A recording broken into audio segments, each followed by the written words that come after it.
La nature ne connaît pas des déchets. Grâce au phénomène de la dégradation biologique, toutes sortes de matières organiques mortes ne restent jamais à leur forme dans la nature. Elles se dégradent, se minéralisent, et puis se rentrent une autre fois dans le cycle biogéochimique des éléments naturels, au niveau des trois compartiments que sont la géosphère, l'atmosphère et l'hydrosphère, dans lesquels se retrouve la biosphère. Les divers cycles en interaction confèrent à la biosphère une capacité de régulation appelée homéostase. Celle-ci est à la base de la pérennité des écosystèmes. Les cours d'eau ont toujours été le vecteur principal de la matière organique morte et minérale, de l'amont vers l'aval, et puis vers la mer, là où il y a des phytoplanctons, qui sont la base de la chaîne alimentaire d'écosystèmes marins. Les phytoplanctons ont besoin des apports en nutriments qui viennent de l'amont chargés en sels minéraux pour accomplir leur action photosynthétique. Mais malheureusement, n'est plus le cas ces 10 dernières années. Je parle de la construction des barrages qui a entraîné l'interruption de certains cours d'eau, ainsi que les quantités considérables de polluants, tels que les déchets ménagers, agricoles et industriels jetés souvent dans les vallées, dans la rue ou directement dans les cours d'eau. Comme l'eau est le mode principal pour transporter presque la totalité des quantités de déchets jetés, de micropolluants jusqu'aux macropolluants, d'une nature solide ou dissoute dans l'eau, ces polluants vont absolument entraîner un déséquilibre au niveau de différents écosystèmes, voire une disparition de la vie marine et surtout dans les zones côtières.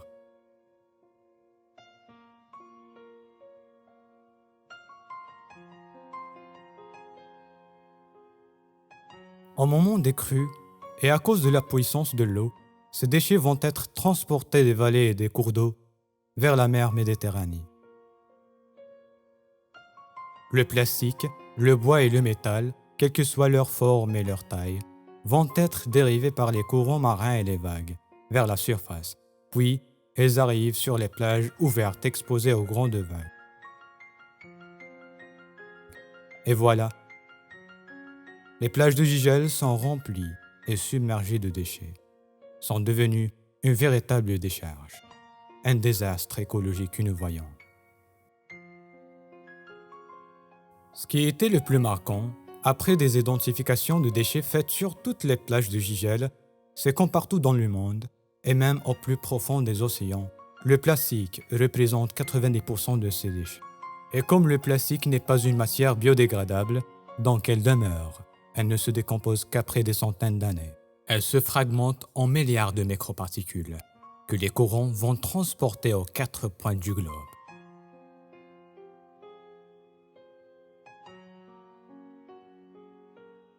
Une fois, les microplastiques chargés en éléments toxiques sont injectés dans la chaîne alimentaire. Leur concentration ne cesse de s'augmenter, en allant des maillons les plus bas vers les maillons supérieurs. C'est ce qu'on appelle la bioamplification. L'homme est au but de la chaîne alimentaire puisqu'il mange du poisson.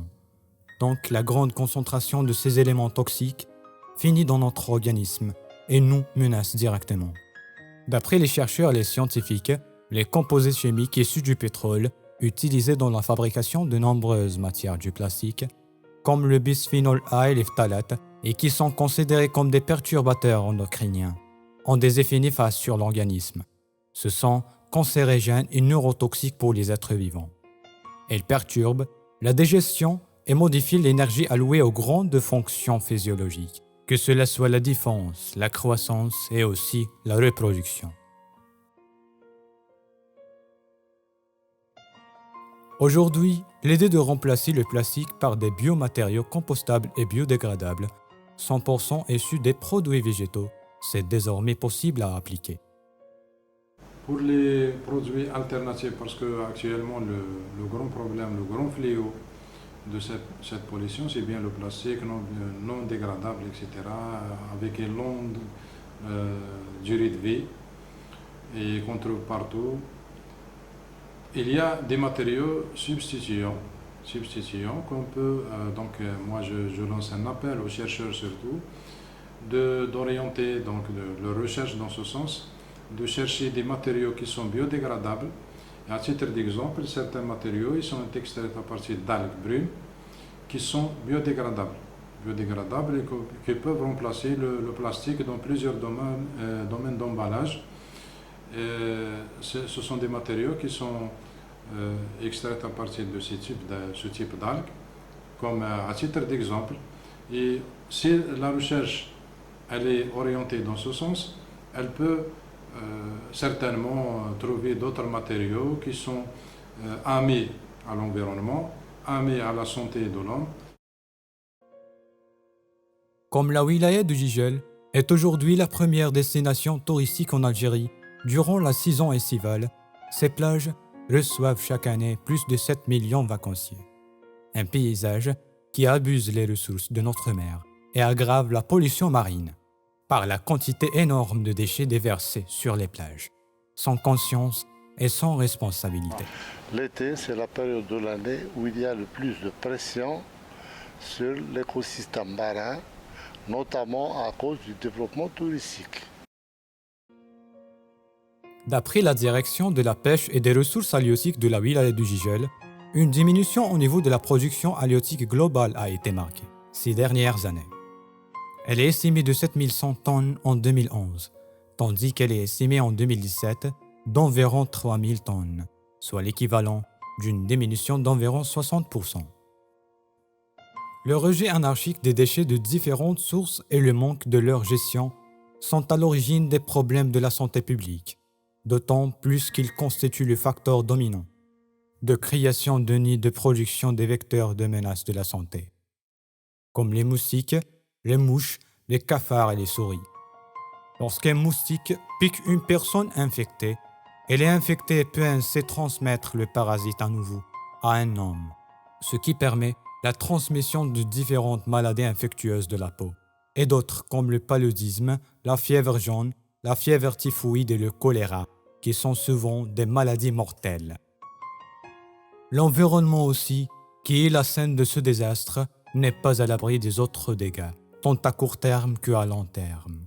La contamination de la nappe phréatique, l'apparition des pluies acides, le réchauffement climatique et l'extinction de certaines espèces clés dans le réseau trophique, que ce soit animal ou végétal, à cause de l'empoisonnement de l'eau, de la disparition de certaines sources de nourriture ou de la destruction des habitats, ainsi que la dégradation des écosystèmes, tout ça sont des conséquences néfastes qui se répercutent absolument sur l'homme. Pour ne pas arriver à ce niveau de dégradation de l'environnement, Mohamed propose des règles et des conseils précieux qu'on doit suivre. Alors, donc, on parle du trait des déchets ménagers. Ce trait des déchets ménagers ne peut pas se faire seul. Il faut qu'il y ait la contribution, je lance un appel à la femme jijélienne et au foyer qui représente le foyer. Le foyer, c'est bien la femme. Et d'apprendre à ses enfants aussi de faire un trait préalable au niveau de la maison. Et ensuite, dans des sachets différents, normalement les couleurs des sachets, chaque type de couleur elle correspond à un type de déchet, pour donc faciliter le trait après au niveau des décharges. Ce trait donc passe aux deuxième étape, c'est la commune aussi qui doit mettre à la disposition des citoyens de plusieurs conteneurs, et chaque conteneur avec la couleur est écrit, mentionné, il faut qu'il soit aussi écrit, bien identifié. Ce conteneur est destiné pour le verre, ce conteneur est pour le plastique, ce conteneur pour les déchets biodégradables par exemple. Au niveau de la décharge, il faut qu'il y ait aussi à la réception de ces déchets, il faut qu'il y ait un trait aussi final qui doit être rigoureux, et pour assurer donc un bon recyclage pour les matériaux recyclés. On ne peut pas mélanger le verre avec les métaux, et on ne peut pas mélanger aussi le plastique avec les biodégradables, etc. Et pour assurer donc une bonne gestion de ces déchets. La bonne gestion de ces déchets, donc, elle a des conséquences. D'abord, ça va créer si on crée des centres de tri au niveau des Ça va certainement créer des postes d'emploi. Et les produits recyclés, au lieu de les jeter dans la nature, et ça crée beaucoup de problèmes, ça devient une source aussi de richesse, une source de richesse de ces produits. Et comme dans certains les pays occidentaux, un pot de yaourt, il nous dit que pendant une semaine, il devient un nouveau pot prêt à être réutilisé une autre fois. Comme l'on ne voit pas directement les conséquences de nos actes, on s'en préoccupe et la santé humaine est de plus en plus mise en danger.